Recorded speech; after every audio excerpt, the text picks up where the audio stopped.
like welcome to the main event. I'd like to take this moment. I'll just take a moment here. Trust me, I'd rather embarrass myself for 2 minutes as opposed to 10 here. So I'm just going to take a moment at your time and let you guys get to eat here. First off, I'd like to thank you all for coming. I know it was somewhat of an ordeal for some people. I know one of the groomsmen actually drove for about 10 hours coming from DC. So I'd like to thank you all for coming, first off. I'd also like to thank, more importantly, in my eyes, the second most important group of people here, and that's the parents, Mr. and Mrs. Van Dyne, Mr. and Mrs. Nagy. I mean, they've molded these two people into, the fine people that you see before you today.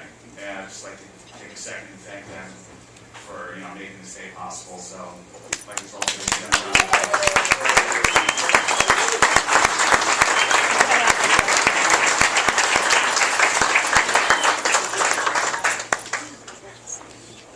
I've known Aaron for a long time. All right, I almost consider him like a little brother. I mean, I've seen this guy roll around on the floor. I've seen him drink out of a bottle, pick up after him. But I'll get to the bachelor party later on. So I first met Aaron in high school. He was always the popular grand facilitator. Whether or not Mr. Van Dyne knew about this, he was always throwing the parties. But I really probably got to know him in the architecture class and also through football. But I remember architecture class, once a week at least he'd come in late, and he would bribe the teacher every single time he'd come in late. Bribe the teacher would come in with like a bagel or some sort of breakfast pastry. Bribe the teacher so he wouldn't get marked as late. But I can go on and on about high school. There was very many good years there of birds barking, three-legged ducks, deers driving trucks, all manner of nonsense.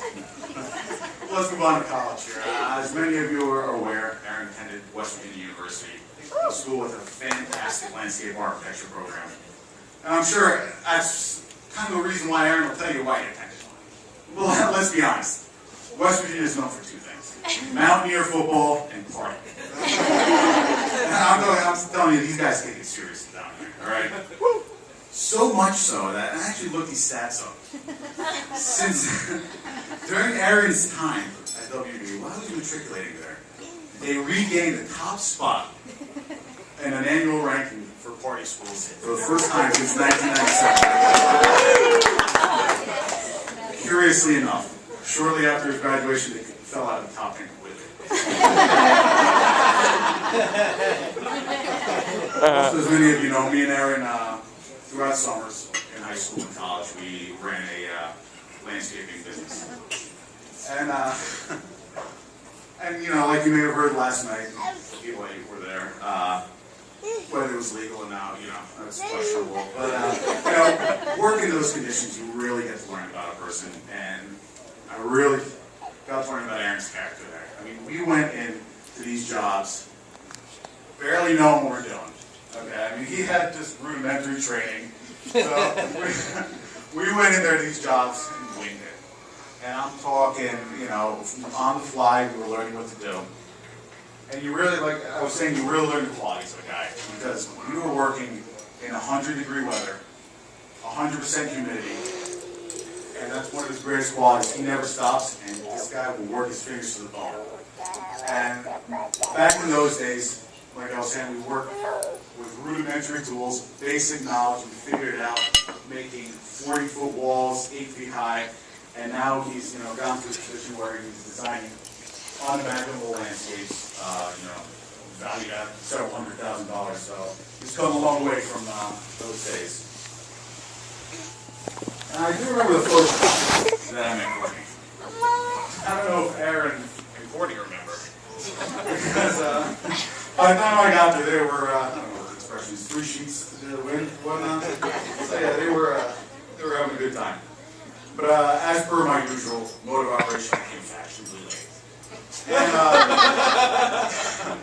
And they were in the club. Aaron comes out with this girl on his arm. No! Oh, that's what I said. I'm like a Colorado brother. What's going on over here, So he comes out. don't even remember if he introduced me or whatnot. She spends a whole night chatting up with her at the casino over there. I get stuck talking to this kid Becker. So that was cool as it sounds.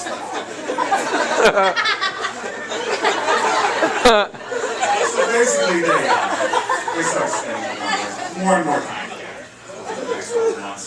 I'm sure you all heard about the graduation party and whatnot. But as they got to know Courtney more and more, she wasn't just, a pretty face. Smart, funny, and honestly, the most kind person you'll ever meet. Just absolutely perfect. I mean, perfect for him.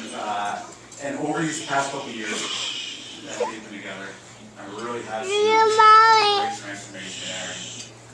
Are you hungry? Yeah, over these years, he's just matured so much. I can guarantee you, I had absolutely nothing to do with that. I have no influence on that whatsoever, but he's become such more of a man, more mature, more centered, more sure, confident, and he really just knows what he's doing with himself. And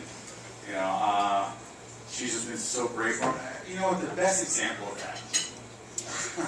It's actually a funny story. When Aaron asked me to be his best man, he called me up on the phone, and typical guys, they don't like emotional moments.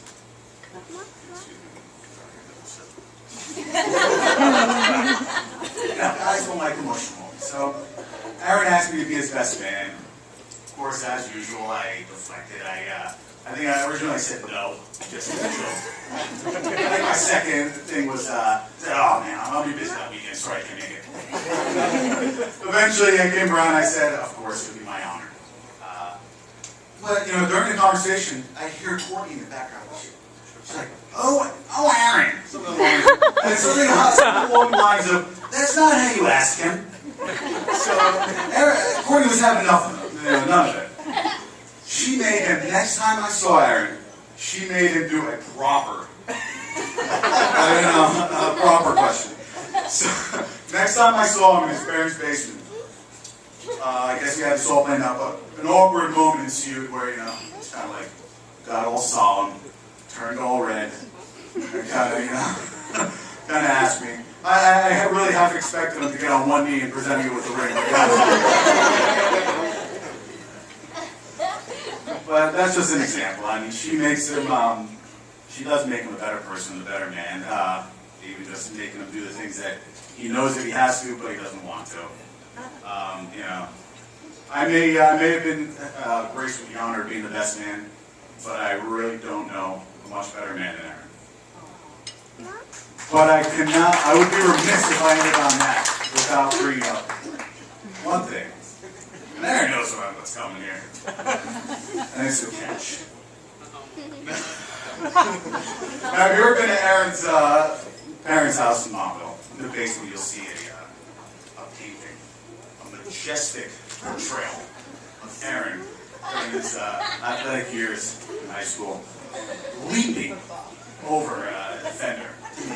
Just unbelievable catch. Like, I'm calling Randy Moss. For years, I've been getting after Aaron. I'm like, no way you made that catch. What game was that in? I remember that. I played football with you. For years, I've been getting after him about this. And to this day, he swears that it's based on an actual photograph. I've yet to be presented with that photograph. And to this day, I will still say that he dropped that pass. But I'm sure happy that he made this catch.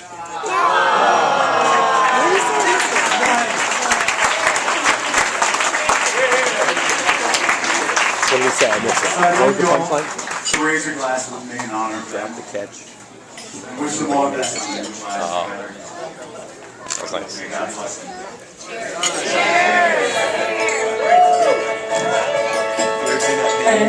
Sure you have. Oh yeah, I was laughing like crazy. That was just winging it. That was great. Yeah.